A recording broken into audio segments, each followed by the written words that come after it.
Right now, someone's convinced they have 17 minutes to eat after their workout or their gains vanish. Someone else is doing a 30-minute abs workout to melt belly fat. Both of them are cooked, they just don't know it yet. Today we're ranking every gym tip from delusional to based. Let's start with consistency is key. Yeah, obviously.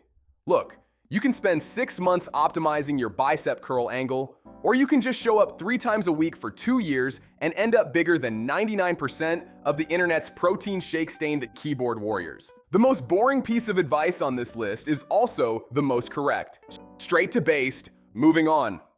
Compounds only, everything else is a waste. Look, compounds are king. I'm not arguing that. Squats, rows, presses are gonna do more for you than 17 different lateral raise variations, but everything else is a waste is the kind of thing said by guys who have one program and a martyr complex. Isolations build the muscles, compounds undertrain. They fix imbalances and they let you hit a specific muscle when it's lagging without burning out your central nervous system.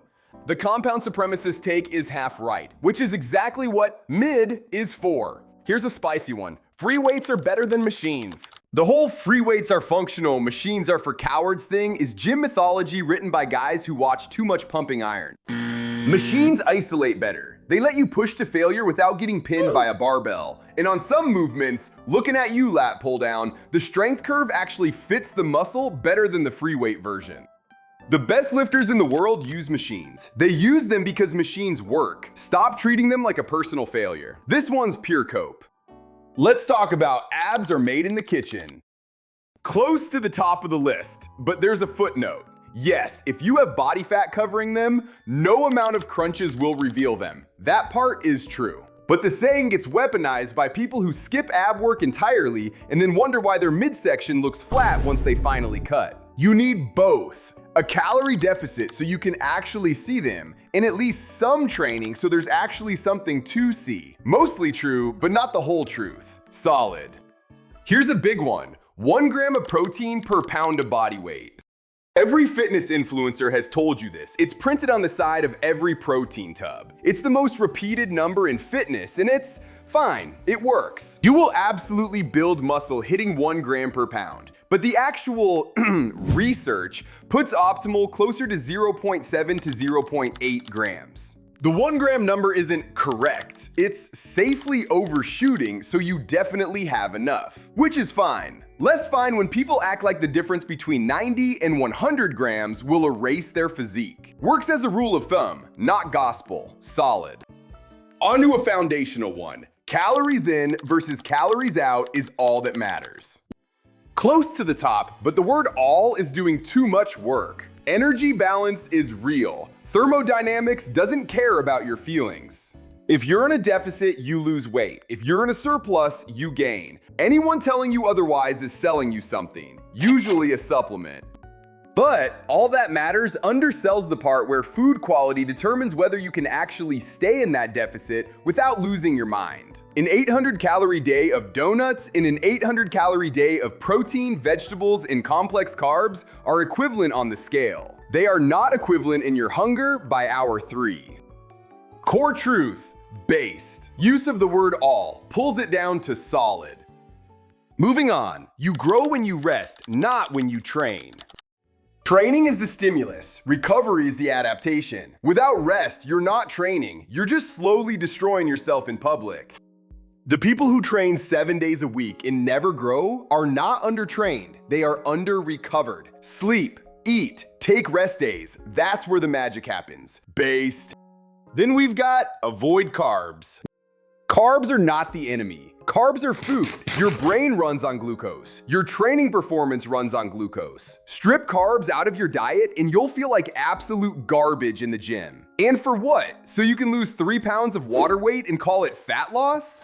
I know, keto worked for your uncle. Cool. Keto works as a weight loss strategy because it suppresses appetite, not because carbs were secretly poisoning him. The science is clear. There's nothing magical about avoiding carbs. People who eat lots of carbs and stay lean are not breaking the laws of physics. They're just in a caloric deficit while eating rice. Wild concept. Delusional. Remember the guy from the beginning of this video? The one panicking about his 17-minute window? Let's talk about him. You have 30 minutes after training to get your protein or you're wasting the session. The anabolic window was always overstated.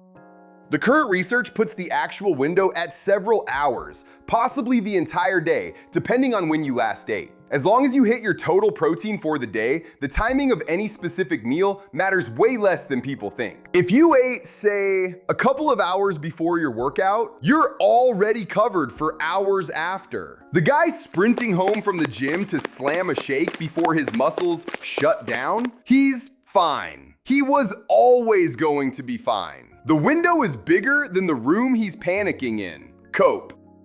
I'm sure most of you heard the next one before. Don't lock your knees on the leg press. This is one of those pieces of advice that gets passed around gym floors like sacred knowledge, and nobody ever stops to ask where it came from. Your knees are designed to lock out. You lock them every time you stand up from a chair, every step you take walking around. The joint is engineered for it. Controlled extension to full lockout on a leg press is not blowing your knees out. It's called using full range of motion. What's actually dangerous is bouncing 800 pounds into extension with bad form. That's not locking your knees. That's having no idea what you're doing. The advice should be use proper form and progress gradually. Not, don't ever reach full extension, which is a less sensationalist advice than what people enjoy to spread around. Delusional. And now, the final one. Train your abs to lose belly fat. Remember the other guy from the start of this video? The one doing the 30-minute ab workout? The one I told you was cooked? This is why. Spot reduction is a myth. It has been a myth since researchers first tested it in the 1970s. It will continue to be a myth in 2099. You do not lose fat from a specific area by training the muscle underneath it. You can do 400 crunches a day for the rest of your life and you won't get your desired six-pack unless you understand this. Belly fat is body fat. Body fat is lost through a calorie deficit, eating less than you burn over weeks and months, not through hammering the muscle hidden underneath it. Training abs will strengthen them, make them bigger, hence making them easier to poke through your belly. It does not magically reveal them. It does not melt anything. That 30-minute ab workout, it's not burning the fat off his stomach. It's burning maybe 120 calories. He could have skipped one snack instead. This is the worst piece of advice in the entire video. And the worst part is, it's everywhere. Thankfully, more and more people are spreading the truth. Train your abs, but do it like you do with any other muscle. Influencers selling ab-burning 30+ minute workouts are most likely selling you one very simple thing: another form of cardio. Delusional. That's the list. What can we gather from this? The truth in fitness is usually boring. Eat enough protein, train hard, sleep, be patient, yada yada. Most of the rest is noise made by people who need you to keep buying their stuff. The good news is, once you can tell the noise from the signal, you're already ahead of most people in the gym. I'll see you in the next one. I'm not going to tell you to subscribe, I'm just going to imply heavily that the people who don't are the same people doing crunches to lose belly fat.